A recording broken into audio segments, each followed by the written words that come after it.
सितंबर में जिस कंपनी ने रिकॉर्ड आप लोगों को लिस्टिंग देती हुई देखने को मिली थी, उसके बाद यहाँ पे देखा जाए तो अब अक्टूबर में भी इसी तरीके की कंपनी की आईपीओ आने की प्लानिंग चल रही है लाने की। प्रीमियर एनर्जी लिमिटेड कंपनी के बारे में बात करें तो ये कंपनी की 3 ऑफ सितंबर की लिस्टिंग हुई थी और ₹450 वाला कंपनी की शेयर प्राइस 999 पर लिस्ट हुई थी और देखा जाए तो हाई 1266 रुपये की बनते हुए देखने को मिला था। इस कंपनी ने जिस तरीके की जैसी शानदार रिटर्न्स आप लोगों को रिन्यूएबल एनर्जी सेक्टर की होने की वजह से ये कंपनी देती हुई देखने को मिली है, उसी तरीके की एक्सपेक्टेशन यहाँ पे देखा जाए तो वारे एनर्जी लिमिटेड कंपनी से निकल कर आते हुए देखने को मिल रही है। यहाँ पे जो पहले आप लोगों को खबर निकल कर आते हुए देखने को मिला था, वारे एनर्जी आईपीओ की लाइकली यहाँ पे लॉन्च हो सकती है mid of October. Mid of October नहीं बल्कि यहाँ पे देखा जाए तो मिड ऑफ अक्टूबर से थोड़ी सी आप लोगों को एक्सटेंड होकर और डेटे कंपनी की बढ़ती हुई देखने को मिली, उसको आगे हम लोग डिस्कस करेंगे। लेकिन इस कंपनी की जो इशू साइज रहने वाली उसकी यदि हम लोग बात करें तो ये कंपनी के बारे में बात करते हैं तो यहाँ पे आप लोग देख सकते हैं कि कंपनी के रिलेटेड जो यहाँ पे मिड ऑफ अक्टूबर की बात चल रही है वो तो यहाँ पे हर लगभग सच होते हुए देखने को मिल रहा है। लेकिन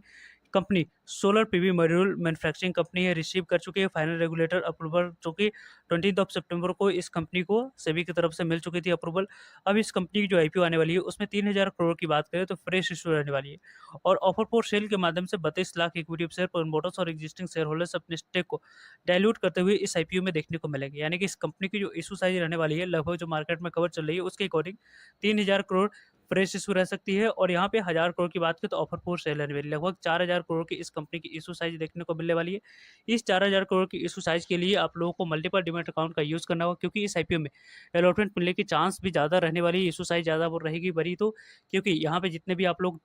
टाइम्स जो सब्सक्राइब होगी उसमें जितने मल्टीपल डिमेट अकाउंट से यदि आप यूज़ करेंगे उतने ही आप लोगों को अलॉटमेंट मिलने की चांस आप लोगों को बनते हुए देखने को मिल सकती है। वैसे भी देखा जाए तो इस कंपनी जो डीआरसी फाइल करा गया था वो यहाँ पे इसी साल जनवरी मंथ में इस कंपनी के द्वारा डीआरसी फाइल की गई थी। अप्रूवल यहाँ पे देखा जाए तो 20 ऑफ सितंबर को मिलते हुए देखने को मिला। अब जाकर इस कंपनी की जो आईपीओ आने की प्लानिंग चल रही है उस आईपीओ आने की प्लानिंग में अपडेट भी आते हुए देखने को मिल रही है। इस कंपनी के साथ थोड़ी-सी यहाँ पे देखा जाए तो एफआई 23 के अकॉर्डिंग 10 कस्टमर्स इस कंपनी की कंट्रीब्यूट करती है 65.90% यहाँ पे कंपनी के रेवेन्यू और देखा जाए तो आप लोगों को अदर से लगभग 42.78% की रेवेन्यू यहाँ पे देखने को मिल रही थी। पहले 50 एफआई 22 में वो बढ़कर यहाँ पे 65.90 है। जितनी यहाँ पे कंसंट्रेशन जितनी यहाँ पे कम आप लोगों को कस्टमर्स इस कंपनी के साथ होते हुए देखने को मिली, वो थोड़ी-सी नेगेटिव पॉइंट्स इस कंपनी के साथ आने वाले समय में जुड़ते हुए देखने को मिल सकती है लॉन्ग टर्म के लिए। लेकिन अभी देखा जाए तो इस कंपनी के बारे में बात करें तो नियरली यहाँ पे जो कंट्रीब्यूशन है, वो आने वाले समय में वारे एनर्जी लिमिटेड कंपनी के रिलायंट की बात करते हैं तो यूनाइटेड स्टेट की रेवेन्यू भी आप लोग को इस कंपनी से आते हुए देखने को मिलती है। एक्सपोर्ट सेल्स की बात करें, अकाउंटेंट की बात करें 73%, टोटल रेवेन्यू की ऑपरेटिंग सेल्स की बात करें, यूएस की कंट्रीब्यूशन की बात करें 65% की देखने को मिल रही है। एक्सपोर्ट सेल्स एक्सपोज यहाँ पे रिस्क होने वाली है जो अनसर्टेनिटी यहाँ पे